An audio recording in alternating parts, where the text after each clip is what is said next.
on est à l'Ethno Tendance Fashion Weekend de Bruxelles. Et alors, c'est le rendez-vous des jeunes créateurs, des nouveaux créateurs, tout ce qui est éthique, ethnique. Et on va un peu voir toutes les petites surprises qu'ils nous réservent. Suivez-moi.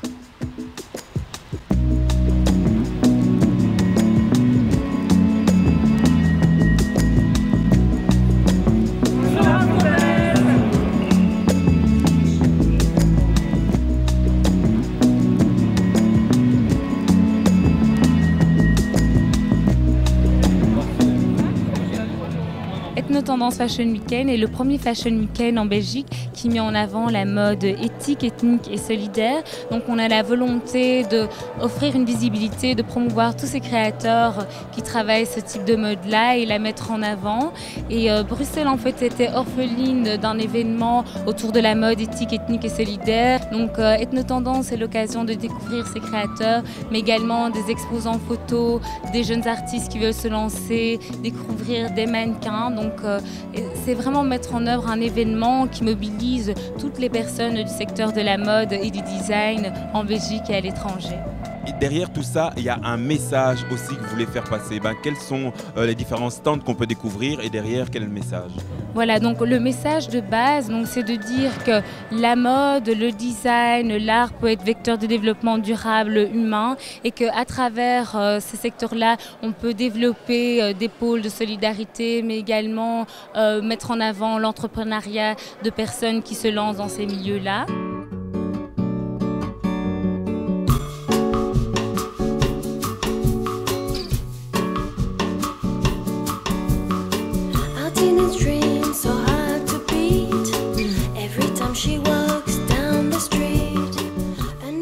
C'est un projet qui s'appelle Africa Mali. C'est un projet de réinsertion sociale. Donc il y a à la fois une boutique de décoration africaine avec différents produits. En même temps, un atelier couture où nous faisons aussi bien les retouches, donc tous les services couture, confection, etc., que des créations.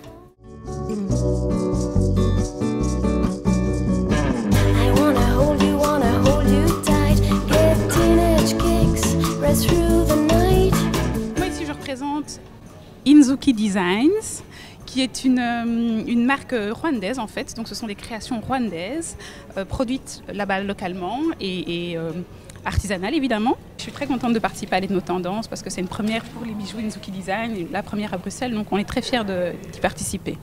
Tu vois, tu m'as convaincu, je prendrais bien le petit nœud papillon. Bah oui. Ah ouais. C'est celle-là qui m'irait, tu penses? Ça passe bien, ouais. Ok. Bon, on change la petite cravate contre le nœud papillon et puis voilà. Tu disais? N'oublie pas de faire la pub à la télé quand tu passes. Inzuki Design, ça vaut le coup. Ça, c'est le sens commercial, on appelle.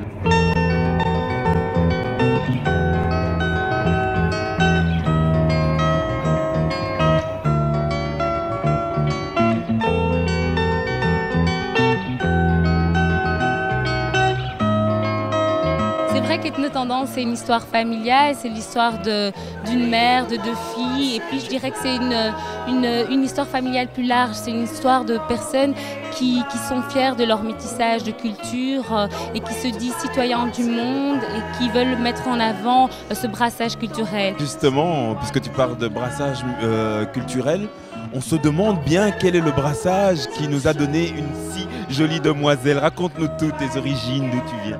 Donc ma mère originaire du Soudan, de l'Angola, du Congo, du Belgique, du Portugal, de la France et de la Suède. C'est pour ça que j'ai posé la question parce que je sais que c'est assez compliqué, vas-y. Et mon père, il est originaire du Sénégal, du Mali et du Cameroun. Et moi, je suis née à Bruxelles, donc je représente vraiment ce métissage.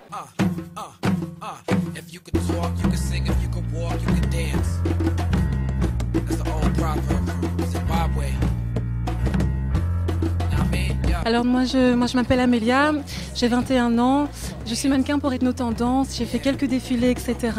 Et je ne suis pas encore en agence. Donc j'essaye, on verra ce que ça va donner par la suite. C'est beaucoup de temps de travail, particulièrement pour les mannequins, parce qu'en fait, pas mal de mannequins n'avaient jamais défilé avant, donc il a fallu former tous ces mannequins, il a fallu qu'on travaille tous ensemble, qu'on s'entraîne à être rodés, à pouvoir se sentir, à improviser souvent, parce que l'improvisation, c'est un des maîtres mots en défilé. Et oui, alors il y a toutes les rencontres avec les créateurs, les stylistes, il y a l'alchimie, pas toujours évidente entre les stylistes et les modèles. Et donc voilà, c'est beaucoup de travail, oui. Et la petite question justement, quand l'alchimie se fait, c'est super, vous défilez, mais quand l'alchimie se fait pas, quand vous n'aimez pas ce qu'on vous dit de porter, vous faites comment? On le porte. Vous le portez et en plus devez le sublimer obligatoirement. Obligatoirement. Obligé. Ça, on n'a pas le choix.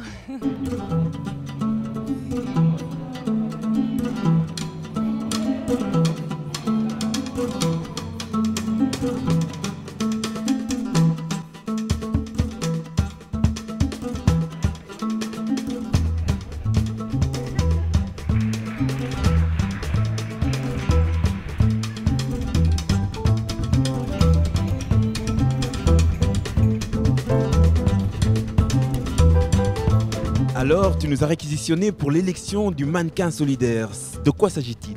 Alors, donc, toutes les mannequins et tous les mannequins qui participent donc aujourd'hui à l'Ethnotendance peuvent participer à un concours qui en fait reprend toutes les personnes qui viennent de toutes les cultures, etc. Parce que Ethnotendance, le mot le dit, c'est toutes les ethnies. Donc, on a essayé d'avoir un brassage culturel important.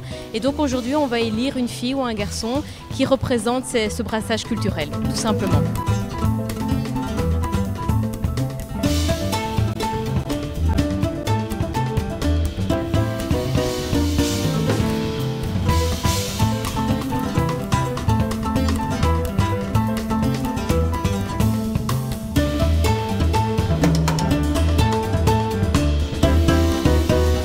Parlez-nous de ce stand de maquillage, qu'est-ce qui se passe ici? Ici, on représente Make-up Licious et donc on est à deux à travailler en tant que maquilleuse. Et le stand d'aujourd'hui, c'est vraiment pour éventuellement donner des conseils aux gens qui viennent et alors maquiller les hôtesses aussi. Et voilà, on montre un peu ce qu'on fait. Ça fait depuis le mois d'avril qu'on s'est lancé. Et alors on est sur beaucoup d'événements culturels, afro-péro et compagnie. Et on nous a donné l'opportunité justement d'avoir un petit truc aujourd'hui, donc on a répondu présente. Le maquillage ethnique n'est pas que sur les peaux noires aussi, c'est ça qu'on voit, donc ça se prête à toutes les sortes de peaux en fait. À toutes les sortes de peaux, enfin je veux dire maintenant même les Européens sont assez intéressés par ce type de maquillage et donc voilà, quand on essaye d'adapter en fonction de la personnalité, du visage de la personne et ça passe bien.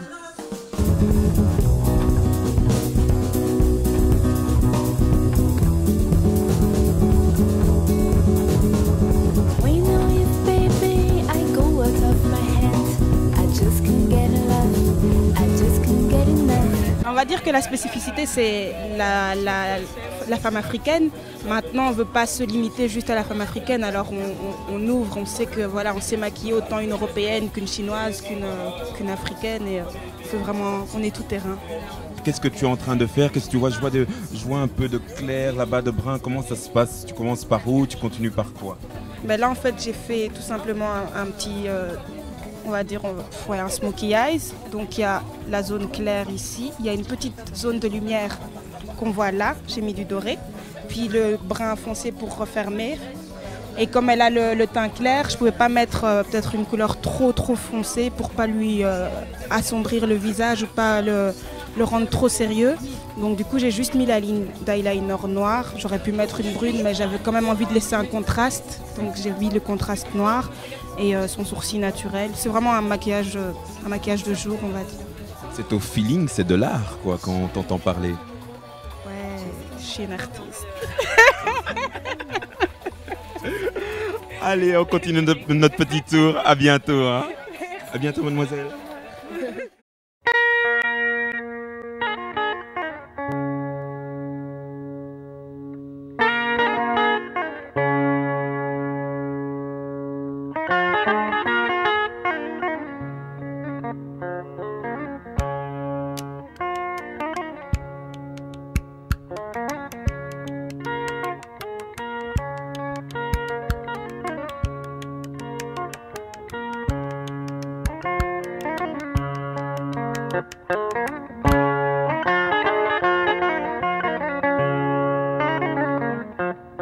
Bonjour Mario, comment vas-tu? Très bien, merci. Et vous?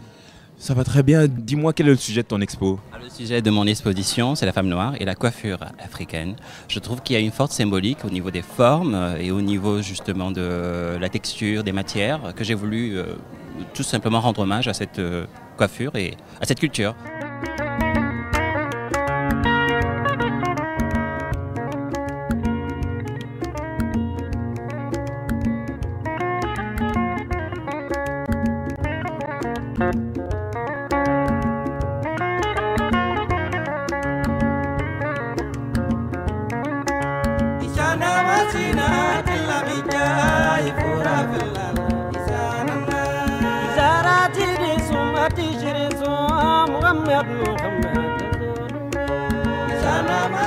Dis-moi, comment on arrive en tant que photographe à se faire un nom dans le milieu de la photo, tout confondu, hein, afro-européen, et puis en plus en mettant justement ce sujet afro en avant. Comment est-ce que c'est assez difficile?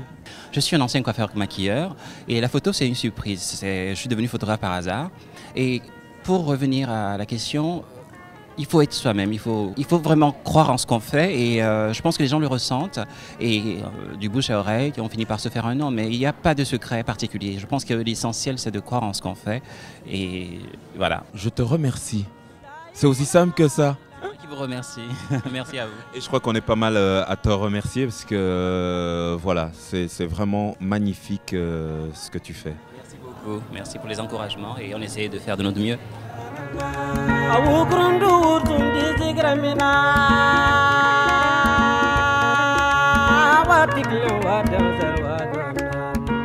am to